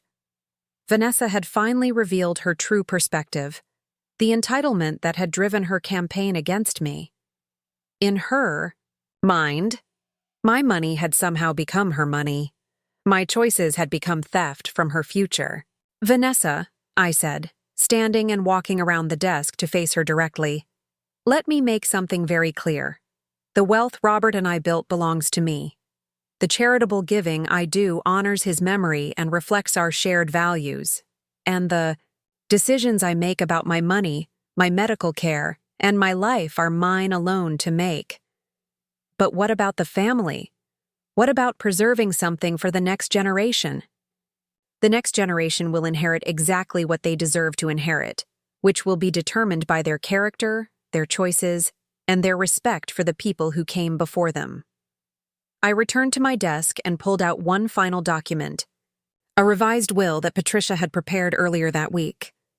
This is my updated estate planning, which now includes specific provisions regarding attempted challenges to my competency or interference with my autonomy. Vanessa leaned forward, her composure completely gone. What does that mean? It means that anyone who attempts to have me declared incompetent, anyone who tries to override my medical or financial decisions, anyone who violates my privacy or attempts to manipulate my family relationships will be completely disinherited and permanently excluded from any benefit from my estate. You can't do that. I can, and I have. The will is legally binding, witnessed, and filed with the court. Your actions over the past few months have already triggered these provisions. Michael looked stricken. Mom, does that mean— It means that Vanessa will receive nothing from my estate, now or ever. It also means that you need to decide whether you want to remain married to someone who would attempt to steal your mother's autonomy and dignity. Vanessa stood abruptly. This is ridiculous. You're punishing me for trying to protect the family from your poor judgment. I'm protecting myself from someone who saw my kindness as weakness and my generosity as evidence of incompetence.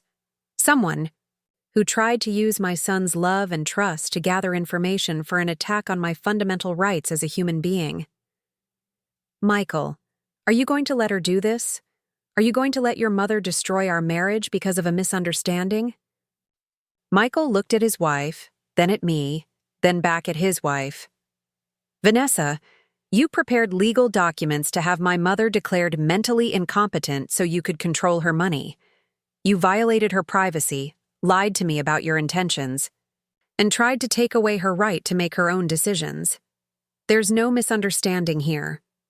But I love you. I love our life together. I was just trying to secure our future. You were trying to steal from my mother, and you were using me to do it. Vanessa's mask finally slipped completely. Fine.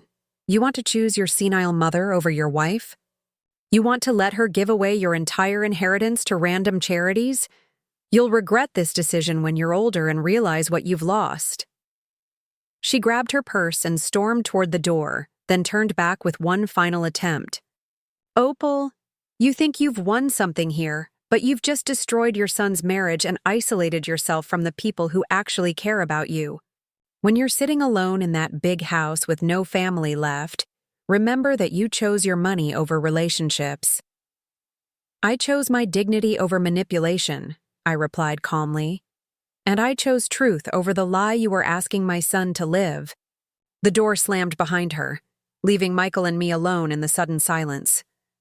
My son sat with his head in his hands, shoulders shaking with the weight of everything that had been revealed. I'm sorry, Mom. I'm so incredibly sorry. You have nothing to apologize for, sweetheart. You trusted someone you loved, and she betrayed that trust. That's not your fault. But I gave her access to information she used against you. I helped her, even if I didn't know what I was doing. I walked around the desk and put my arms around my son, holding him the way I had when he was small, and the world had seemed too big and frightening.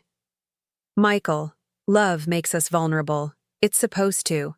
The problem isn't that you trusted your wife. The problem is that she wasn't worthy of that trust. What do I do now? You decide what kind of life you want to build and what kind of person you want to build it with. But you make that decision based on truth, not on the lies she's been telling you about who I am and what our family represents. We sat together in the quiet office, surrounded by the photographs and documents that chronicled decades of charitable work and community investment. Outside the windows, Denver stretched toward the mountains, the city where Robert and I had built something meaningful and lasting. For the first time in months, I felt truly peaceful. Not because I had won some kind of victory over Vanessa, but because I had refused to let her win a victory over me. I had protected not just my money or my legal rights, but my identity, my autonomy, my right to be the person I chose to be, rather than the diminished version she had tried to create. The woman who had tried to erase me had discovered that some People are much harder to erase than they appear, and the family that remained would be stronger for having learned that lesson, even if it had come at the cost of painful truths about someone we had trusted. In the end, that was worth more than any amount of money she might have tried to preserve or control. It was worth everything. The weeks following Vanessa's departure felt like watching a carefully constructed house of cards collapse in slow motion. Michael moved back into his childhood bedroom temporarily, claiming he needed time to think, but I could see the devastation in his eyes every morning when he came downstairs for coffee. He'd lost more than a marriage. He'd lost his faith in his own judgment, his ability to trust the people closest to him. I gave him space to process everything, but I also made sure he knew he wasn't alone. We established new routines that felt both familiar and strange, like recreating patterns from his teenage years, but with the weight of adult heartbreak layered over everything. He'd help me prepare breakfast. We'd discuss foundation business over our morning meal, and then he'd retreat to his father's old study to work on legal documents related to the divorce proceedings that seemed inevitable. The divorce itself became a masterclass in strategic litigation. Vanessa hired an aggressive attorney who immediately began portraying her as the wronged party, a devoted wife who had been unfairly expelled from her marriage because she dared to express legitimate concerns about her elderly mother-in-law's financial management. Her legal team painted me as a manipulative matriarch who had poisoned her son against his wife out of spite and possessiveness. Patricia handled our response with surgical precision. She filed counterclaims documenting Vanessa's unauthorized access to my financial records, her preparation of fraudulent guardianship documents, and her systematic campaign to undermine my legal autonomy. The evidence was overwhelming and undeniable, but Vanessa's attorney continued to argue that her actions had been motivated by genuine concern for family welfare. The most challenging aspect of the legal proceedings wasn't the courtroom drama. It was watching Michael navigate the emotional wreckage of discovering that his marriage had been built on deception. During one particularly difficult afternoon, he found me in the garden where I was tending to the roses Robert had planted years earlier. "Mom, can I ask you something that's been bothering me?" I set down my pruning shears and gave him my full attention. "Of course. How long do you think she was planning this?" I keep going back through our relationship, trying to figure out when it started, when she stopped seeing me as someone she loved and started seeing me as a way to get access to our family's money. It was a question that had no good answer, one that would torment him regardless of what I said. "Michael, I think Vanessa did love you in her way, but I also think she loved the idea of what you represented even more. The security, the status, the access to wealth and influence. But when we met, she had her own career, her own success. She didn't need our money." Need and want are different things, sweetheart. Vanessa had achieved professional success, but she'd also grown up watching her parents struggle financially. Maybe being part of our family felt like insurance against ever having to worry about money again. Michael sat down heavily on the garden bench Robert had built, looking older than his 36 years. "I keep thinking about our wedding day, about the speech she gave about being excited to join a family that understood responsibility. Was any of it real?" Some of it probably was real in the moment. People can hold contradictory feelings simultaneously. She might have genuinely believed she was joining our family for the right reasons while also calculating the financial advantages. But the guardianship petition, the plans to have you declared incompetent, that wasn't impulse or confusion. That was systematic and deliberate. I sat beside him on the bench, looking out at the mountains that had provided the backdrop for so many important conversations over the years. "Michael, I think Vanessa convinced herself that controlling our family's money was justified because she believed she could manage it better than I could. In her mind, my charitable giving was wasteful, and she was being responsible by trying to redirect those resources toward wealth preservation. She actually believed she was helping? I think she believed she was saving us from my poor judgment. Yes. she'd reframed my generosity as a character flaw that needed to be managed rather than a value system that deserved respect. Michael was quiet for a long time, processing the complexity of loving someone who had betrayed him while genuinely believing she was acting in his best interests. Does that make it better or worse? I don't think it makes it either better or worse. It just makes it human. Vanessa isn't a monster, Michael. She's someone who made terrible choices because she prioritized financial security over human dignity. The divorce proceedings dragged on for months, complicated by Vanessa's attempts to claim a portion of assets she'd never legally owned, and her lawyer's continued insistence that she'd been the victim of family manipulation. Patricia methodically dismantled these arguments, but the process was exhausting and emotionally draining for everyone involved.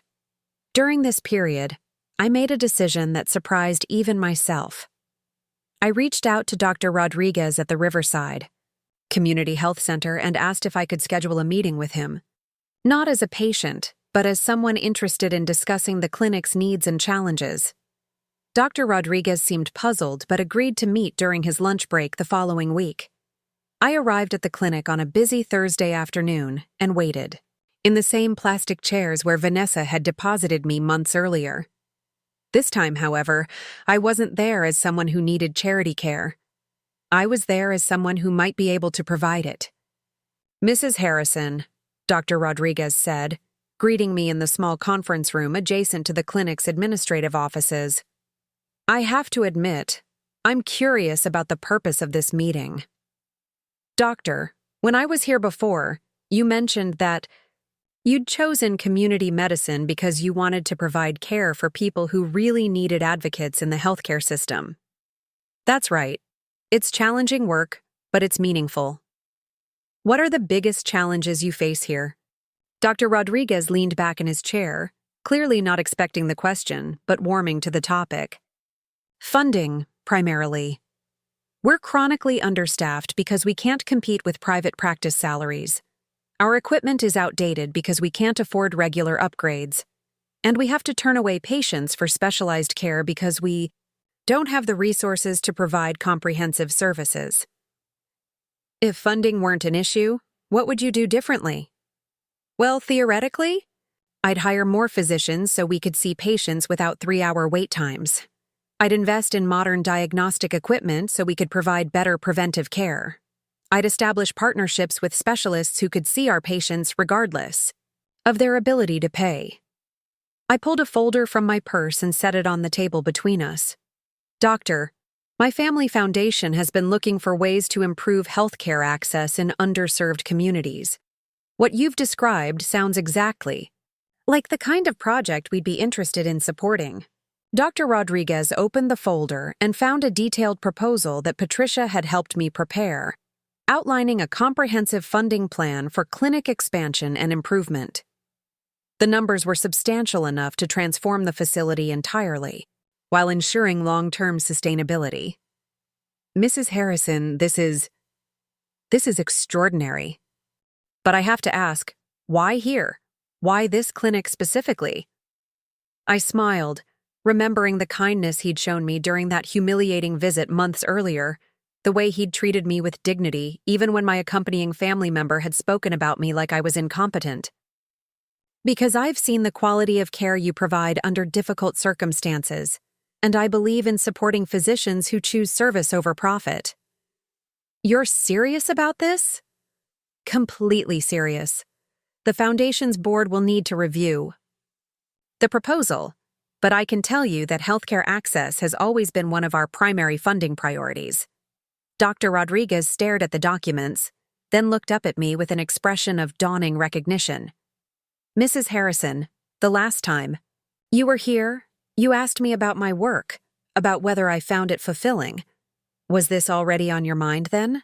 Let's just say that sometimes good can come from difficult experiences, if we're willing to look for the opportunities." Over the following months, the clinic transformation became one of the most satisfying projects I'd ever undertaken. We hired additional physicians and nurse practitioners, installed state-of-the-art diagnostic equipment, and established a fund to cover specialist consultations for patients who couldn't afford private care. The renovated facility served 3 times as many patients while providing significantly higher quality services.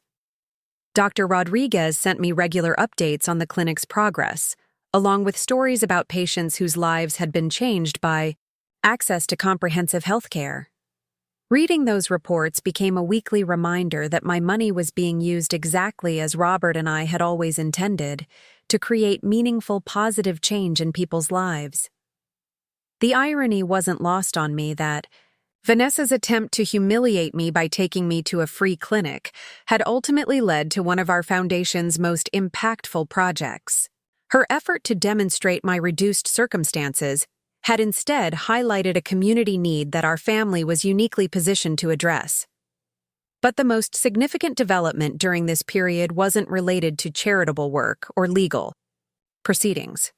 It was watching Michael slowly rebuild his sense of himself as someone capable of making good decisions about relationships and trust. The turning point came during a family dinner in late spring, almost a year after Vanessa's departure. Sarah had flown in from Boston, and David had driven down from Portland, creating the first complete family gathering we'd had since before Michael's marriage began to deteriorate. We were sitting on the back deck, watching the sunset paint the mountains in shades of gold and pink, when Sarah raised her wine glass in an impromptu toast. "To family," she said, "and to Mom for reminding us all that some things are worth fighting for." David joined the toast, but Michael hesitated, his glass halfway raised. "I don't know if I deserve to be part of this toast. I brought someone into our family who tried to destroy everything we've built." "Michael," I said gently, "you fell in love with someone who turned out to be different than you thought. That doesn't make you guilty of her choices." "But I should have seen it. The signs were there. Her questions about the foundation, her comments about your spending, the way she talked about preserving wealth for future generations. I should have recognized what she was really after." Sarah leaned forward. "Michael, predators are good at hiding their true intentions. Vanessa spent years being exactly the person you needed her to be, right up until she felt secure enough to reveal who she really was." "Your sister is right," I added. "Vanessa's deception was sophisticated and long-term. She studied our family dynamics, learned what each of us valued, and presented herself as someone who shared those values. That's not something you could have detected without specific reason to be suspicious," David nodded. "Plus, you did see it eventually. When Mom showed you the evidence, you didn't deny it or make excuses. You confronted Vanessa directly and made the right choice, even though it cost you your marriage." "The right choice," Michael repeated slowly. "Sometimes I wonder if I should have tried harder to work things out, to find some kind of compromise." "What kind of compromise?" I asked. "She wanted to have me declared legally incompetent so she could control my medical care and my finances. What middle ground exists between respecting someone's autonomy and stealing it?" Michael was quiet for a moment, considering the question. "I guess I keep thinking there must have been some way to save the marriage without losing my integrity." "There wasn't," Sarah said firmly, "because saving that marriage would have required you to become complicit in her plans. It would have meant accepting that Mom's dignity was less important than your comfort. And that," David added, "would have made you a different person than the man Dad raised you to be." That evening marked a shift in Michael's emotional recovery. He stopped second-guessing his decision to divorce Vanessa and started focusing on rebuilding his life according to his own values rather than trying to accommodate someone else's agenda. He also began taking a more active role in the foundation's operations, not as someone trying to make up for past mistakes, but as someone who had learned important lessons about trust, judgment, and the difference between love and manipulation.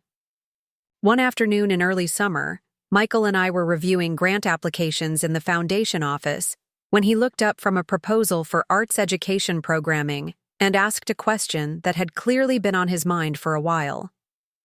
"Mom, do Do you think you'll ever trust my judgment about relationships again? I set aside the document I'd been reading and gave him my full attention. Michael, your judgment about relationships was fine. Vanessa was skilled at deception, and she had years to perfect her performance. The fact that she fooled you doesn't reflect poorly on your ability to assess people. But what if I make the same mistake again? What if I fall for someone else who's just good at telling me what I want to hear? Then you'll handle it the way you handled this situation. You'll look at the evidence. You'll make difficult decisions based on your values, and you'll choose integrity over convenience. It doesn't feel like I chose integrity. It feels like I chose you over her. Michael, choosing to protect someone from abuse isn't choosing sides in a family conflict. It's choosing right over wrong. Vanessa wasn't asking you to mediate between your wife and your mother. She was asking you to help her steal my autonomy. When you put it that way, it seems obvious. Obvious in retrospect, maybe.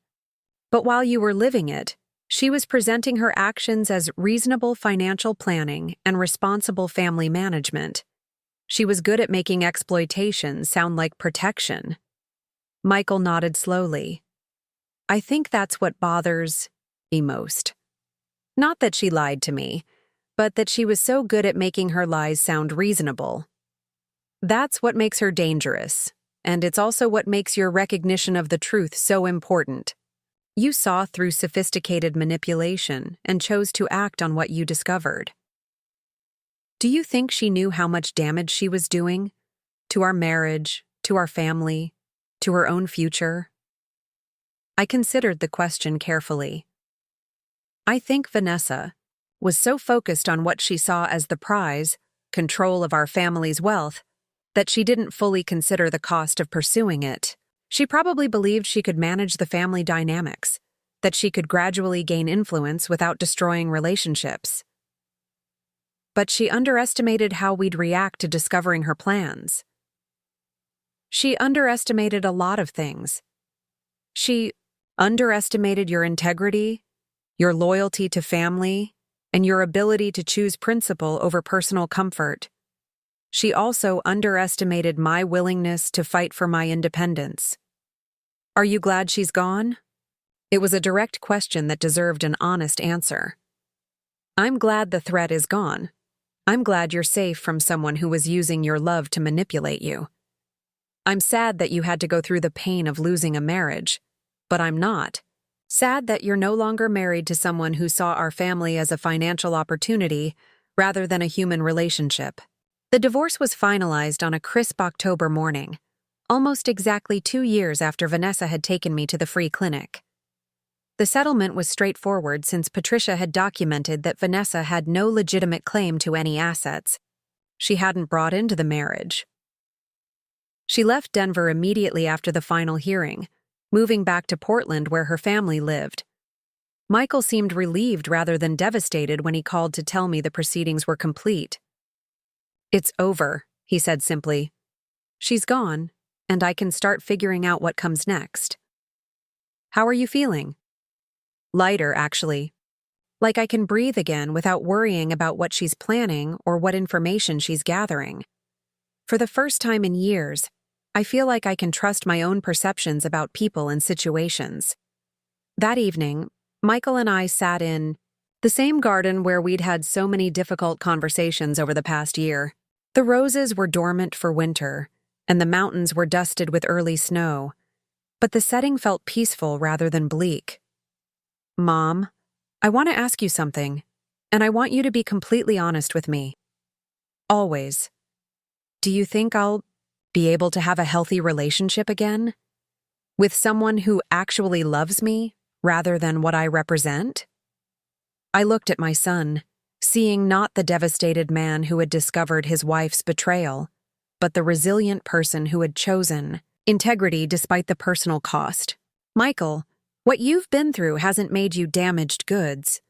It's made you wiser about the difference between love and opportunism. But how will I know? How will I trust my instincts about someone new? The same way you recognized the truth about Vanessa when it mattered most. You'll pay attention to actions rather than words. You'll trust your gut when something feels wrong, and you'll remember that real love doesn't require you to compromise your values or betray your family.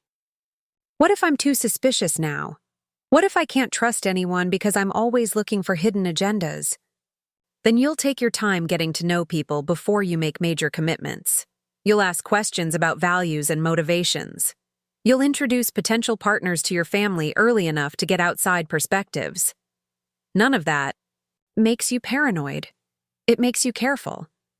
Michael smiled, the first genuinely relaxed expression I'd seen from him in months. You know what's funny? I feel like I know myself better now than I did before all this happened. Like I've learned what I'm actually capable of when it really matters. What do you think you're capable of?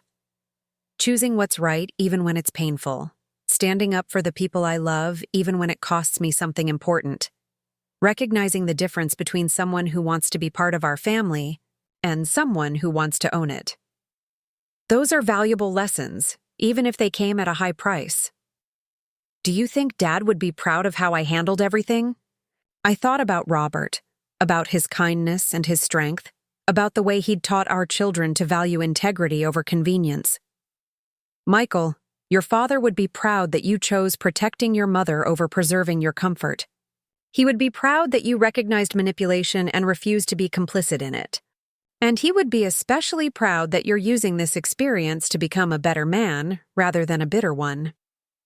We sat together in comfortable silence as the stars began to appear over the mountains.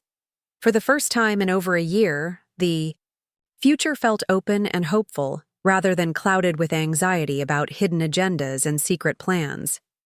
The woman who had tried to erase me was gone, and the family that remained was stronger for having survived her attempts at destruction.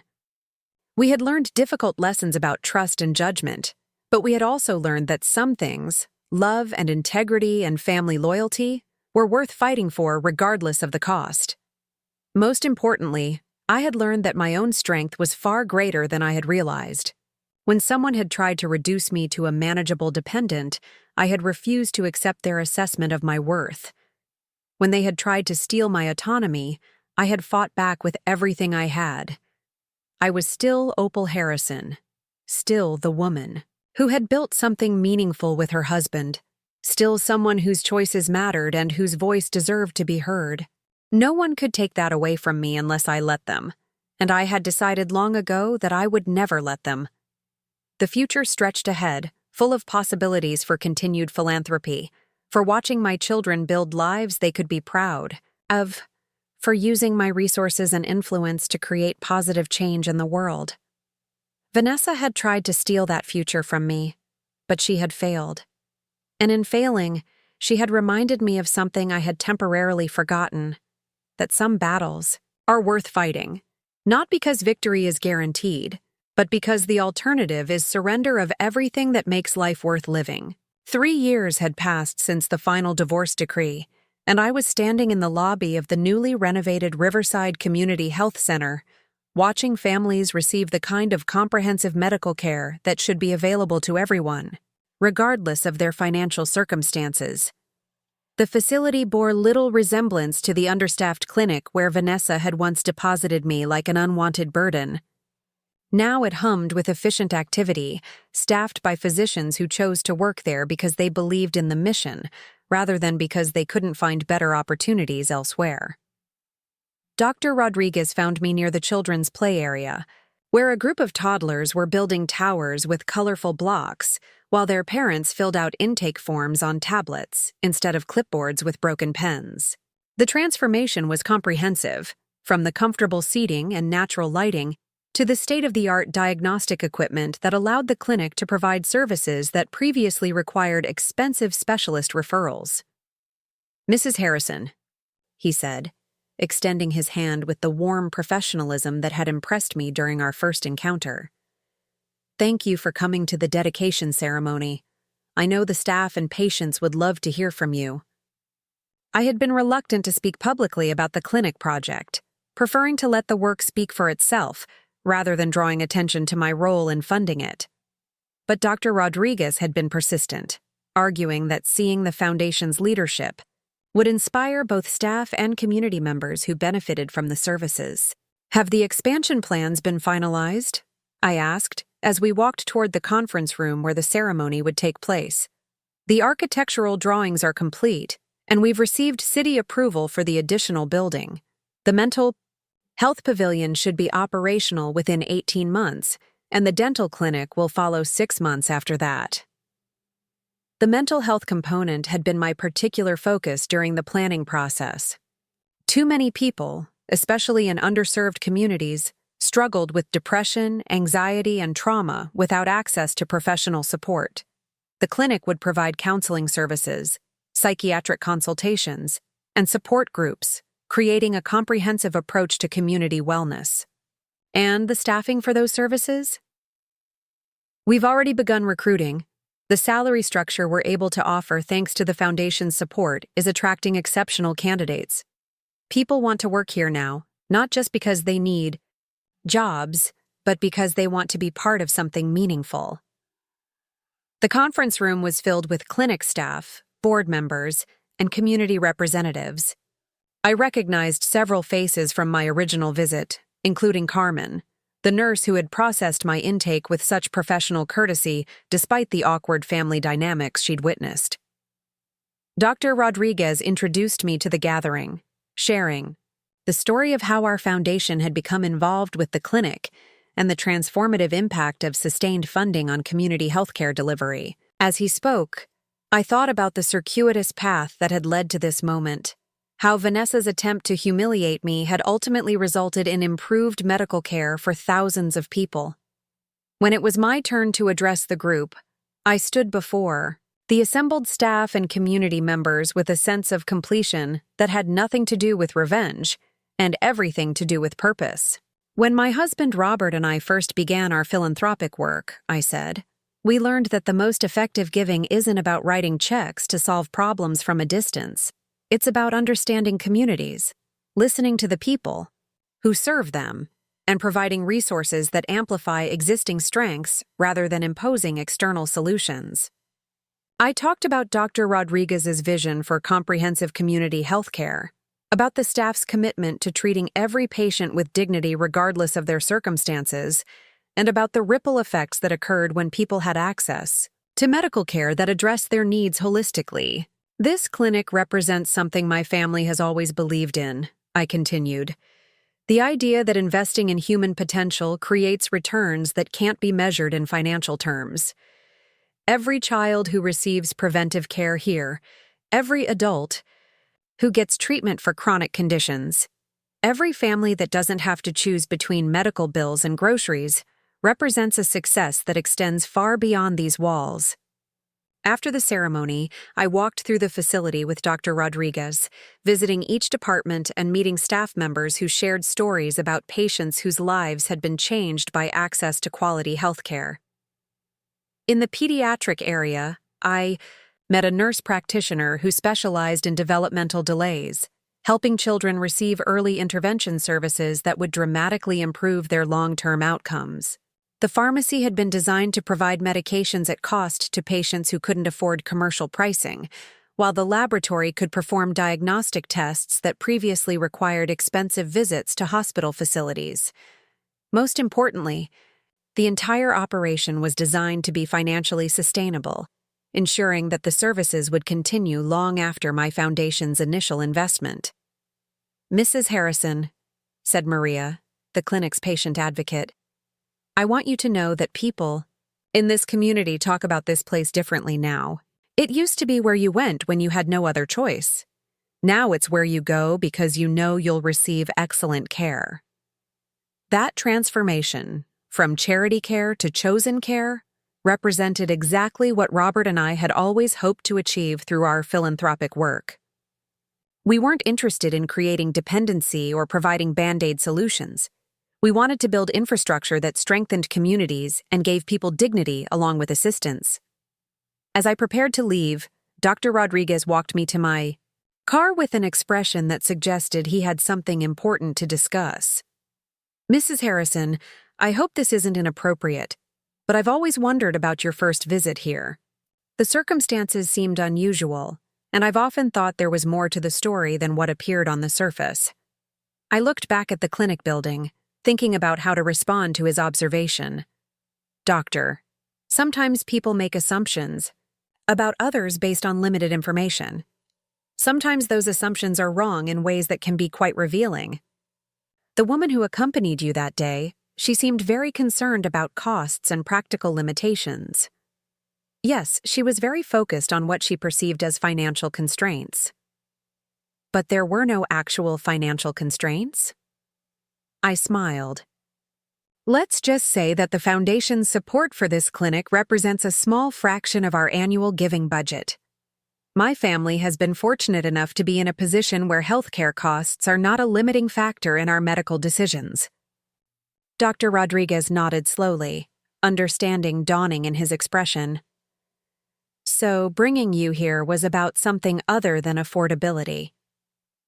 Sometimes people use others' vulnerabilities, real or imagined, to demonstrate power or control. But sometimes those demonstrations reveal more about the demonstrator than about the person they're trying to control. I'm glad it led to our partnership, whatever the original circumstances. So am I, Doctor. Some of the best outcomes emerge from the most challenging situations if we're willing to look for the opportunities. Driving home through the Denver evening, I reflected on how much had changed since that morning when Vanessa had driven me to the clinic in my own car, explaining that I needed to accept more realistic expectations about healthcare access. She had been so confident in her narrative about my declining circumstances, so certain that she was teaching me an important lesson about living within reduced means. What she hadn't understood was that humiliation only works when the person being humiliated accepts the assessment being imposed on them. She had tried to convince me that I was a burden, a declining elderly woman whose family needed to manage her declining capabilities. But I had never accepted that characterization, and without my acceptance, her performance had been meaningless. More than that, her attempt to diminish me had backfired spectacularly, leading to one of our Foundation's most successful community health initiatives and ultimately exposing her own manipulative agenda to the family members she'd been trying to influence. The house in Cherry Hills Village felt peaceful as I pulled into the driveway, its windows glowing with warm light against the backdrop of the Front Range Mountains. Michael's car was parked near the garage, and I could see him through the kitchen window, probably preparing dinner with the methodical attention he'd inherited from his father. Over the past 3 years, Michael had rebuilt his life with careful deliberation, focusing on work that mattered to him and relationships that were based on genuine affection rather than strategic advantage. He'd been dating someone for the past year, a woman named Elena who worked for an environmental nonprofit and who had impressed me with her directness and lack of interest in our family's financial status. Elena treated me like Michael's mother, rather than like a wealthy widow, asking about my health and my interests rather than my investment portfolio or charitable giving. She'd grown up in a middle-class family in New Mexico and seemed genuinely puzzled by wealth-focused social dynamics, which I found refreshing after years of navigating people who calculated the value of every interaction. How was the clinic? Dedication? Michael asked as I joined him in the kitchen, where he was preparing his signature pasta dish with fresh vegetables from the garden. Inspiring.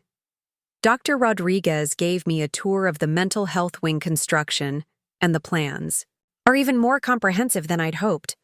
You know, I've been thinking about that project a lot lately, about how something so positive came out of such a difficult situation.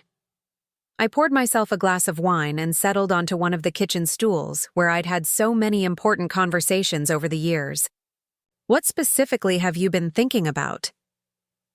About how Vanessa's attempt to humiliate you actually highlighted a real community need that we were in a position to address. If she hadn't taken you to that clinic, we might never have discovered how much good we could do there. That's true, though I'm not sure she deserves credit for inspiring our philanthropic work. Michael laughed. No, definitely not. But it's interesting how her attempt to make you feel powerless ended up demonstrating just how much power you actually have to create positive change. I think the power was always there. Vanessa's actions just reminded me to use it more intentionally. Do you ever wonder what happened to her? Where she ended up after she left Denver? It was a question I'd considered occasionally, but without much emotional investment. I assume she's rebuilding her life in Portland, probably with a carefully edited version of why her marriage ended. Do you think she learned anything from what happened? I considered the question while Michael finished preparing our meal.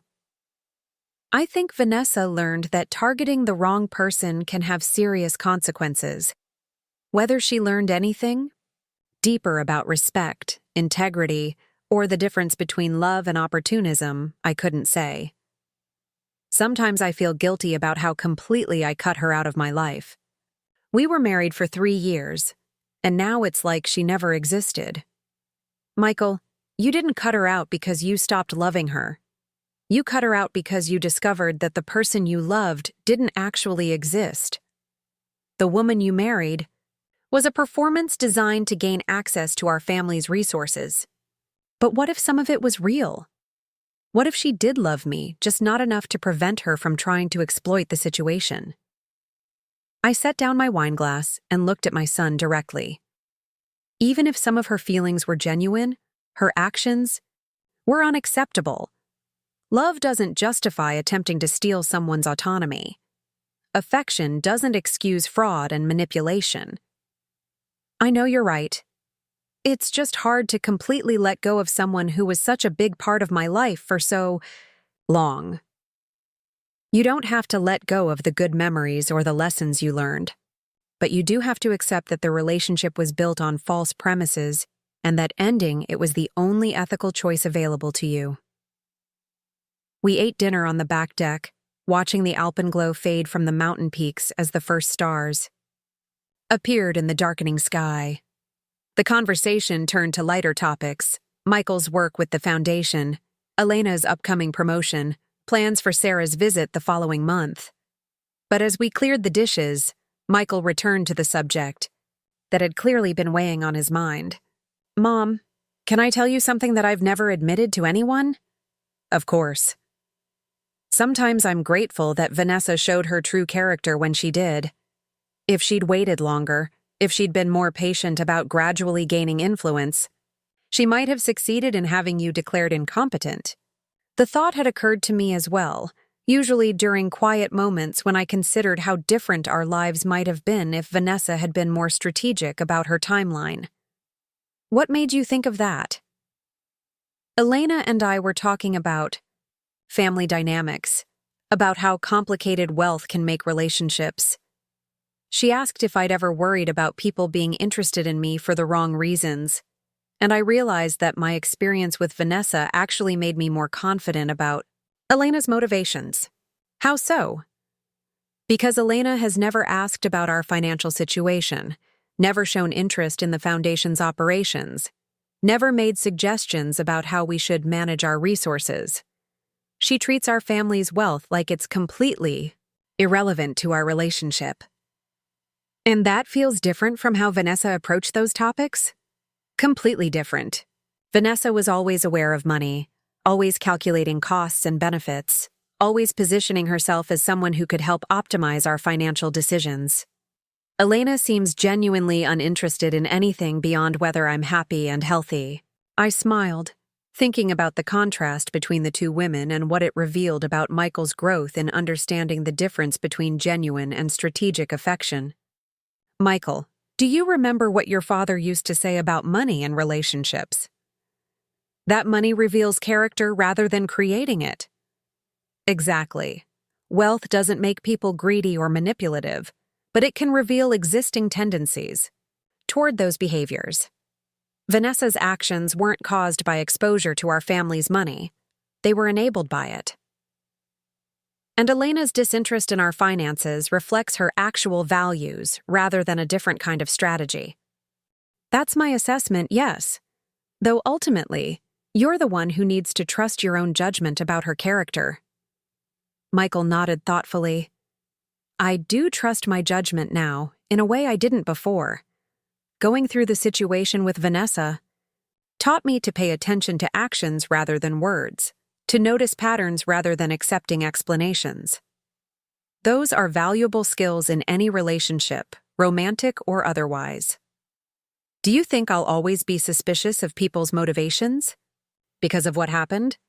I think you'll always be careful about people's motivations, which is different from being suspicious. Caution based on experience is wisdom, not paranoia. As the evening wound down and Michael prepared to return to his apartment in Capitol Hill, he paused at the front door with an expression that reminded me of conversations we'd had when he was younger and processing difficult concepts for the first time. "Mom, I want to thank you for how you handled everything with Vanessa, for protecting yourself and our family, but also for teaching me what it looks like to respond to betrayal with strength rather than bitterness. You don't need to thank me for protecting myself, sweetheart, but I'm glad you learned something positive from such a difficult experience. I learned that love isn't about accommodating people who don't respect you. I learned that family loyalty sometimes requires making hard choices that feel uncomfortable in the moment. And I learned that you're much tougher than I ever realized." After Michael left, I sat in Robert's old study, surrounded by the books and photographs that chronicled our life together. On the desk was a recent letter from Dr. Rodriguez, updating me on the clinic's expansion progress and sharing statistics about the community health improvements they'd documented since the renovation. The numbers were impressive, but what struck me most were the personal stories he included about individual patients whose lives had been changed by access to comprehensive health care. Children receiving early intervention for developmental delays, adults managing chronic conditions that previously went untreated, families no longer forced to choose between medical care and other necessities. I thought about Vanessa, wondering if she'd ever understood that the money she'd been so eager to preserve and control was actually most powerful when it was used to address real human needs. She'd seen our charitable giving as wasteful spending, resources that could have been accumulated for future family benefit rather than invested in community improvements. But wealth without purpose was just scorekeeping, numbers on financial statements that grew larger without creating any meaningful impact. Robert and I had built our fortune not for its own sake, but as a tool for creating positive change in the world around us. Using that tool effectively required wisdom, compassion, and a deep understanding of the difference between helping and enabling.